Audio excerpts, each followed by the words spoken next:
ئێرانیەکان هاتن قەرزی بافڵ تاڵەبانی بدەنەوە لە کۆنگرەدا.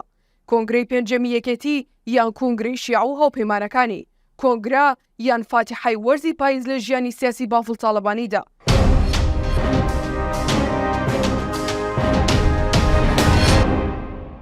هەر لەگەڵ یەکەم دیمەنی کۆنگرەی پێنجەمی یەکێتی لە ناوهۆڵی هونەردا زیاتر دەموچاوی ئێرانی و ئیتلاعات و شیع و هاوپەیمانەکانیان بینران و سەرکردایەتی و مەکتەب سیاسیەکانی یەکێتیش خۆیان بایکۆتیان کردووە.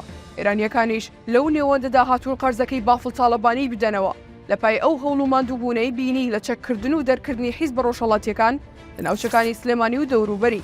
ئەومەش سەری کارگەڕی مەکتەب سیاسیان ماچ کرد و دەستی بافڵ تاڵەبانیان گوشی کە دەستی هێزە ڕۆژهەڵاتیەکانی لە ناوچەکەدا بڕی.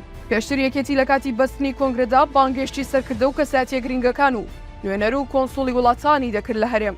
بەڵام ئەم جارە ئەوەی جێگەی سەرنجات تەنیا دۆستە نزیکە هەمیشەیەکانی بافڵ تاڵەبانی لەوێ ئامادە بوون کە هیچ ڕۆڵ و کاریگەریەکی ئەوتۆیان لەسەر پرۆسی سیاسی عێراق و ناوچەکەشدا نییە. قەیس خەزالی و ڕێیان کردانی چ مژدەیەکیان بۆ یەکێتی و کوردستان پێیە. قەیس خەزالی لە وتارەکەیدا خەریکی بانگەشەی هەڵبژاردن بوو. ڕێیان کردانیش وەک بڵێ چوو بێت بۆ شەکرە خواردنەوە خەریکی جگەرە کێشان بوو. بەڵام ئەوەی جێگای سەرنجە بۆچی بەشێکی زۆری سەرکردە گرنگەکانی وەک نووری مالیکی و محەممەد شیع سوودانی سەرۆکوەزیران و سەرکردە دیارەکانی دیکەی عێراق بەشداریان نەکرد. ئەماش پێچەوانی بانگەشەکانی بافڵ تاڵەبانیەکە دەڵێت لەو پەڕی پەیوەندیەکی بەهێز و سەقامگیردای. لالایەکی دیکەشەوە هیچ یەکێک لە سەرکردەی حیزبەکان لە سلێمانی وەک میوان بەشداری کۆنگرەیان نەکردووە لە نمونەی کۆمەڵ یەکگرتو و سەرۆکی پارتی دموکراتی کوردستان و لایەنە ئۆپۆزسیۆنەکانی دیکە. لە هەمووی گرنگتر ئەوەی جێگای تێڕامانە یەکێتی وەک حیزبێکی سۆسیال دیموکرات کە ناوی لە ڕێکخراوی حیزبە سۆسیال دیموکراتەکانی جیهان تۆمار کراوە، بەڵام هیچ نوێنەرێکی و ڕێکخراوە بەشدار نییە.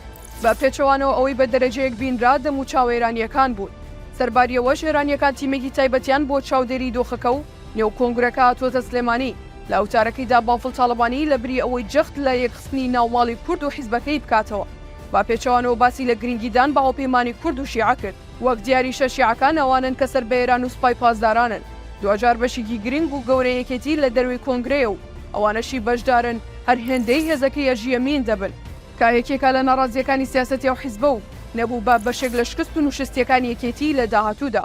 ئەوەی کە ڕوونی شاوەیە هەڵوەرینی ئەو هەموو سەرکردە و خەزانی شۆڕژگێڕانی یەکێتی هەروە ئاسان نابێت بۆ داهاتووی یەکێتی و پێدەچێت وەک ڕابردوو هەر کەسە و بەرێک نەکاتەوە لە یەکێتی.